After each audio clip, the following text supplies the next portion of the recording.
বাংলাদেশের এই chicken snake অবরুদ্ধ করতে ভারতের সময় লাগবে 5 মিনিট। বাংলাদেশকে বিচ্ছিন্ন করতে উঠে পড়ে লেগেছে ভারত। এবার বাংলাদেশের ফেনী জেলাকে আক্রমণ করে দখলে নেওয়ার হুমকি দিচ্ছেন তারা। একটা পাহাড়ি অঞ্চল, এই দুটো জিনিস কি না নিয়ে ভারত খুব ভুল করেছে। সম্প্রতি ভারতের মাথা ব্যথার কারণ হয়ে দাঁড়িয়েছে সরকার পরিবর্তনে বাংলাদেশের সাথে করা বেশ কিছু গোপন চুক্তি, যা এরই মধ্যে ভেস্তে যেতে শুরু করেছে। বিশেষ করে বাংলাদেশের উপর দিয়ে ট্রানজিট আর 7 সিস্টার নিয়ে বিপদে পড়েছে মোদি সরকার। তবে বাংলাদেশে কি সত্যি ভারত আক্রমণ করে বসবে? আর ভারত বাংলাদেশে আক্রমণ করলে কি পারবে বিশ্বের 4 নম্বর শক্তিধর দেশের সাথে যুদ্ধ করতে, নাকি ভারত বাংলাদেশকে আক্রমণ করলে নিজেরাই বিভক্ত হয়ে পড়বে?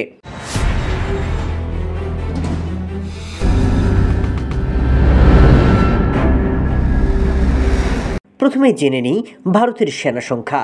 এদিক থেকে দেশটির সেনা সংখ্যা 13 লাখ, যা চীনের পর দ্বিতীয় সেনার অধিকারী। তবে দেশটির সেনাবাহিনীর একটা বড় অংশ অভ্যন্তরীণ নিরাপত্তায় নিয়োজিত। কাশ্মীর, মধ্যপ্রদেশ, 7 সিস্টারে তারা বড় অংশ রয়েছে।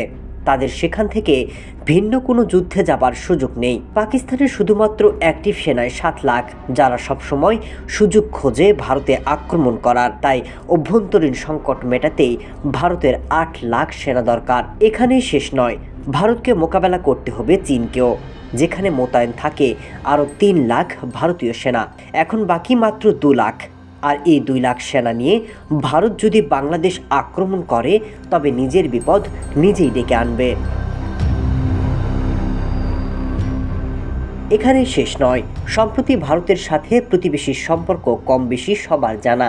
একদিকে চীন, অন্যদিকে পাকিস্তান। বাংলাদেশের চিরশত্রু এই দুই দেশ বাংলাদেশকে সহায়তায় মুখিয়ে রয়েছে। অস্ত্র থেকে শুরু করে সব ধরনের রসদ সরবরাহ করতে প্রস্তুত তারা। তাই তো বাংলাদেশে ভারতকে আক্রমণ করতে হলে ভেবেচিন্তেই